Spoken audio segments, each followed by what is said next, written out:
Hi everyone, welcome back to my page. In this masterclass, I want to discuss masking in relationships, specifically inside romantic relationships and not just masking in general.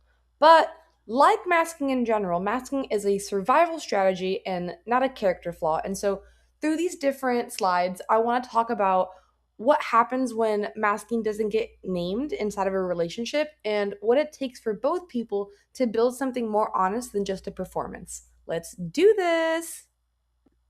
So, why does this matter? For a lot of autistic adults, masking doesn't switch off around a trusted partner because the habit runs deeper than the setting that built it. And it's a different kind of tax than masking at work. You're paying it during the moments that are supposed to be the safest and most intimate ones you have. Partners often can't tell the difference also. A masked I'm fine and a genuine I'm fine can look identical from the outside, which is exactly why it goes unnoticed for some years. And over time, long term masking wears down the very relationship it was meant to protect because real connection needs authenticity to actually land. A performance, however loving, can only carry a relationship so far. Masking can show up in the small daily moments of a relationship and not just the big ones. It can look like scripting responses, rehearsing a reply before a hard convo, even with a partner of many years. It can look like suppressing stimming, sitting on your hands, or holding still during a movie or during sex because moving might read as disinterest. It can look like forcing eye contact through an argument or an emotional moment, which is actually making it harder to process what's being said. It can look like performing enjoyment, saying that felt good, or laughing at a joke that didn't land to skip a convo that feels a little too much to have in the moment. It could also look like muting sensory pain, staying in an overstimulating environment without naming it because interrupting feels like you're kind of killing the vibe. It could also look like agreeing to avoid conflict, saying, sure, that's fine, to skip an explanation that feels harder to give than the compromise itself. And on this slide, I think it'd be helpful to notice which one or two of these feel familiar to you. You don't necessarily need all six to apply for this to be relevant, but definitely all six could apply. So here's a little bit of information on what the research shows pertaining to masking in relationships. Autistic adults who camouflage report higher rates of anxiety, depression, and exhaustion. Camouflaging itself is a blend of masking and consciously learned compensation strategies, and research describe a lasting cost to self perception that comes with it.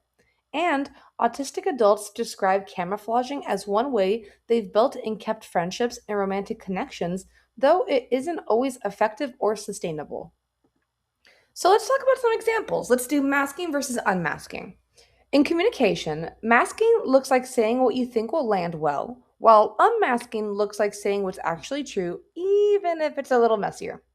In physical touch, masking looks like enduring a sensory discomfort silently, while unmasking looks like naming a texture, pressure, or pace that isn't working. After socializing, masking looks like pushing through the evening as planned, while unmasking looks like naming the need to decompress before anything else. In conflict, masking can look like agreeing quickly to end the discomfort, but unmasking looks like taking the time an honest answer actually needs. And with stimming, masking looks like sitting still, hand folded, holding it in, and unmasking looks like letting the movement happen without narrating it.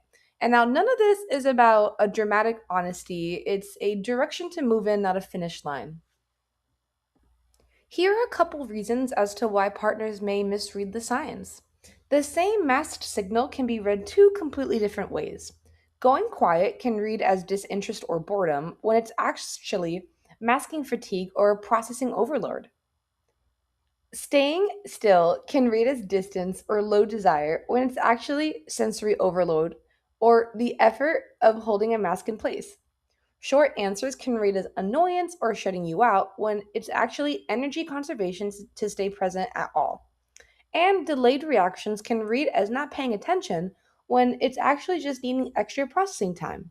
The point isn't that partners are wrong to notice something is off, it's that the story you tell yourself about what it means needs to be checked, not assumed.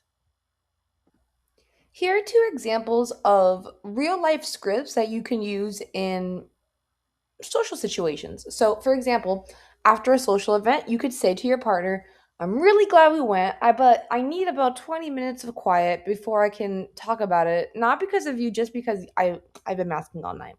But also during intimacy, you could say, "Can we slow down for a second? There's a little bit too much sensation right now. I still want to do this. I just need a moment, right?"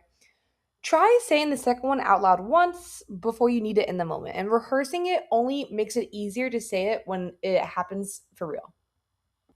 I always like to recognize and cover some challenges with any of the suggestions or recommendations that I talk about. And so, a few things to watch for. First, waiting for burnout to explain the mask. Name it before exhaustion hits is easier for both people than explaining it after the fact. Second, treating unmasking as all or nothing. It's contextual and gradual.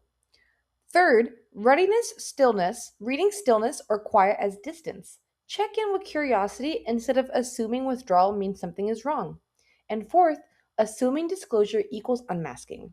Telling a partner you're autistic isn't the same as feeling safe enough to actually stop performing around them. Coming out is a disclosure event. Unmasking is an ongoing practice of felt safety.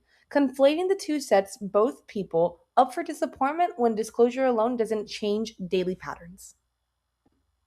So, what can unmasking look like in actual practice?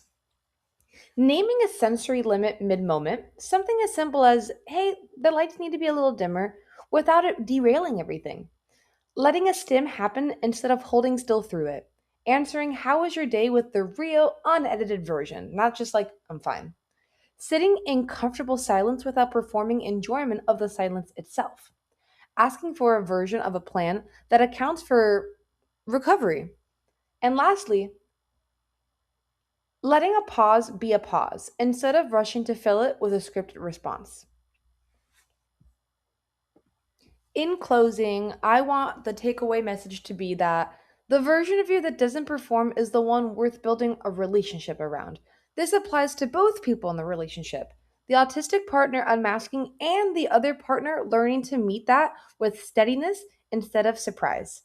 Again, thank you so much for being here. Please comment any questions, any concerns, anything that you want to that comes to mind when it comes to masking in relationships. I would love to know what you have to say. Also, if anyone wants the PDF version, of course, just comment below and I'll send it to you as quickly as possible. I hope you enjoyed this. I enjoyed filming this and creating this, and thank you so much again. I can't stop being appreciative. So, bye. Thanks.